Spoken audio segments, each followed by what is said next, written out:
휴마시스 하겠습니다. 영상을 설명하기 위해서 15분을 촬영을 했는데 저장을 잘못했는지 뭐 때문인지 날라갔어요. 그래서 다시 또 이 부분을 재녹화하고 있는데, 자, 간단하게 요약드리면 지금 한 이 정도 가격에 사셨잖아요. 근데 뉴스가 계속 나오면서 이상하게도 희망 고문을 하면서 더 떨어지고 있어요. 그쵸? 그러더니 더 폭락을 했습니다. 물론 이건 이제 우크라이나 러시아 위기에 따라 가지고 지금 폭락했다 이런 식으로 아마 설명할 수도 있을 거예요. 근데 이런 거 신경 쓰지 마세요. 뭐 다른 뉴스가 나왔다 해도 마찬가지고, 앞으로 미래지향적이지 않다고 해도 상관없어요. 그런 뉴스는 늘 있는 거예요. 그런 거는 무시해버리고, 자, 결론적으로 보시면은 이 휴마시스는 항상 요렇게 왔다가 이렇게 올라갔다가 다시 내려갑니다. 그럼 여기 아래로 내려올 수 있겠죠, 그쵸? 근데 이번에는 좀 크게 올랐잖아요. 전에 보면 요 정도에서 올라갔었는데 이번엔 여기잖아요, 그쵸? 그러면 어떻게 해야 됐나? 여기, 바로 여기로 접근해야 되겠다는 거죠. 그래서 요 아래로 왔을 때 내가 이때 물타기를 시도해서 다시 반등을 통해서 수익을 내고 빠지겠다, 이 전략을 세우면 좋겠다는 게 15분짜리 영상에 다 나왔어요. 근데 삭제돼서 지금 다시 재녹화하고 있습니다. 휴마시스가 481선을 닿으면 12,000원이라고 할 때 10배면 1070주를 사야 돼요. 그럼 1284만원이 되겠죠.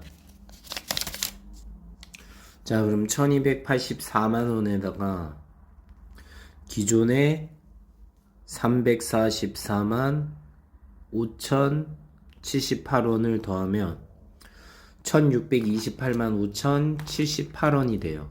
여기에다가 나누기 107 더하기 1070이니까 1177을 하면 평단가가 13,836이 돼요. 그럼 13,836이 됐을 때 위치를 보세요. 위치는 놀랍게도 어떻게 되냐면 13,836이니까 거의 제가 볼 때는 한 요쯤 거의 세력 평단가 2년선에 거의 일치하게 될 겁니다. 이게 올라간다고 하는 흐름을 타면 나중에는 이 위치가 이런 식으로 조정이 되겠죠. 그러면 약간 2년선 약간 위일 거예요. 약간 위 정도. 현재 논리로 따지면 거기에 위치해 있을 때 결국 나중에 다시 이렇게 상승해서 여기까지 간다. 동일한 전 고점인 36,450원을 터치한다. 예를 들어서 최대 수익률로 보세요. 그럼 과연 수익이 어떻게 될지 보세요.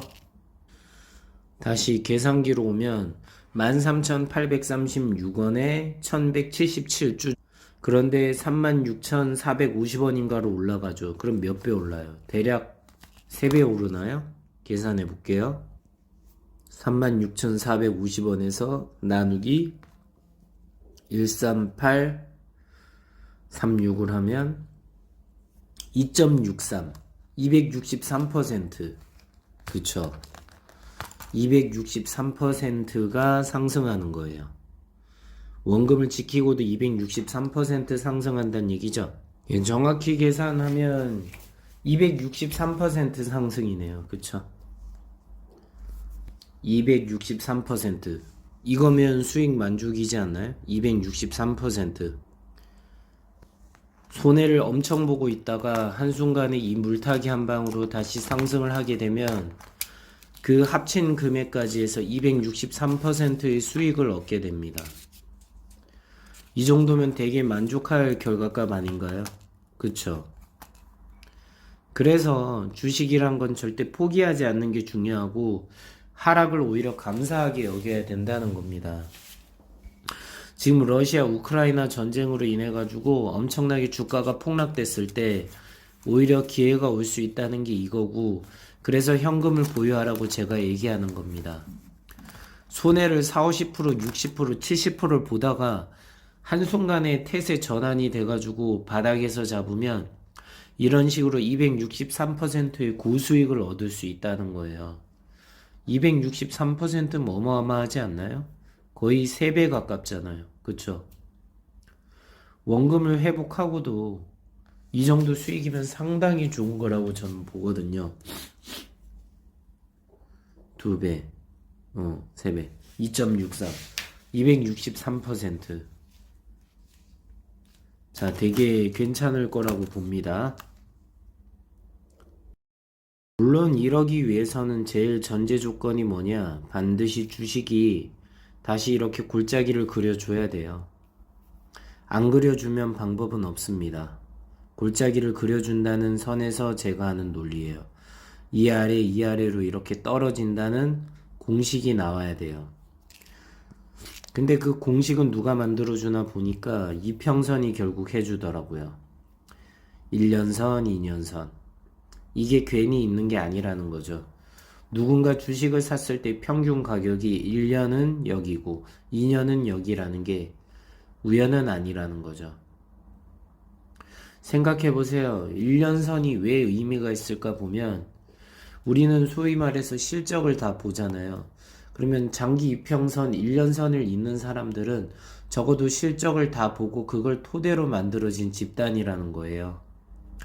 그래서 실적선으로 봐도 어느 정도 무방하고 그 아래는 2년선은 1년선보다 더 오래 2년 동안 기다린 평균 가격이잖아요. 그러니까 단기 이평선보다는 더 안정된 가격이라고 볼 수 있는 거죠. 즉 주식이란 거는 주가의 가치인데 그 주가의 가치가 아무리 떨어지고 떨어진다 해도 장기적으로 보는 사람들 관점에선 저 정도 선 아래에서는 받쳐주고 있다는 거예요. 아, 그러면 지금은 고평가고 이쪽으로 오면 저평가가 되니까 저평가 때 사서 다시 튀어 올라서 고평가가 되면 팔면 되겠구나. 이겁니다. 이 고점을 뚫고 더 올라갈지는 몰라요. 오히려 이 고점에서 더 아래서 한 이 정도에서 끝날 수도 있어요. 하지만 그렇다고 해도 지금처럼 손해보고 있는 상황보다는 분명히 더 좋은 결과값이잖아요. 그쵸? 저는 이러한 방법으로 수익을 얼마든지 낼 수 있다 생각해서 전혀 문제가 안 된다고 생각합니다.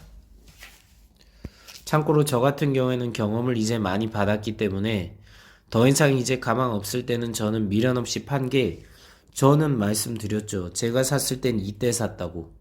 그쵸? 그랬기 때문에 저는 이때 못 팔았다 해도 이때쯤에는 팔 수 있는 조건이 됐던 거예요. 그쵸? 하지만 그게 아니라 위에서 샀던 분들은 어떻게 해야 되나요? 결국 아래까지 내려가서 반대로 역으로 생각하면 돼요. 여기나 여기 아래까지 끝까지 내려가는 거를 고통스럽지만 기다린 다음에 그 기다린 끝에서 여기에 산 거의 물량의 10배 정도를 희석시켜주면 평단가가 한 이 정도에서 요 정도로 옵니다. 그쵸? 그럼 거기서 반등을 이용해서 수익을 내고 탈출하면 그건 탈출이 아니라 수익을 내는 익절이 되는 거죠. 그쵸? 차트를 내 마음대로 그리는 겁니다. 언제까지 차트에 끌려다닐 건가요? 그건 아니잖아요. 여러분들 주식으로 돈 벌려고 왔지 손해보려고 온 거 아니잖아요. 손절 잘하려고 온 거 아니죠. 그러니까 수익을 내기 위해서 어떻게 해야 되는지 깊게 고민해 보시면 의외로 결과값은 아, 저런 방법이 있겠다 하는 생각이 들 겁니다. 제가 알려드리는 방법이 다 비슷비슷해서 마음에 안 들 수도 있겠지만 전 이게 정답이라고 생각해요. 그래서 저도 말씀드리는 거고 물론 다른 더 좋은 방법도 있겠죠. 손절했다가 기다렸다가 나중에 바닥돼서 사는 건 어때요? 예, 그건 본인 자유입니다. 그렇게 해도 돼요. 그러면 쉽게 말해서 고통은 짧고 수익은 길어지는 방식을 쓸 수 있는 거죠. 대신 그만큼 내가 손해난 거를 또 감당을 해야 되는데 그 마음적 스트레스는 어떻게 할 건지 저는 물어보고 싶어요. 그래서 저는 주식이란 건 사고팔고를 자주 하는 게 아니라 내가 인내하는 시간이 길수록 결국 수익의 달콤함이 커지는 거다.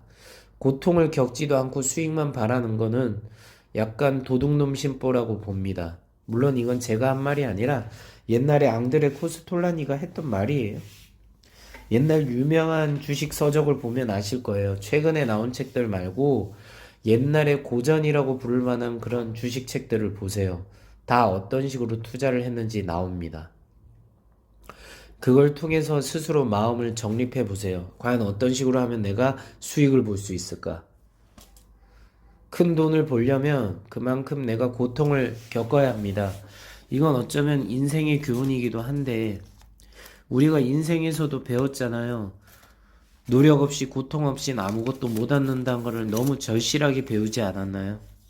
그럼 뭐 주식도 마찬가지라고 보면 돼요.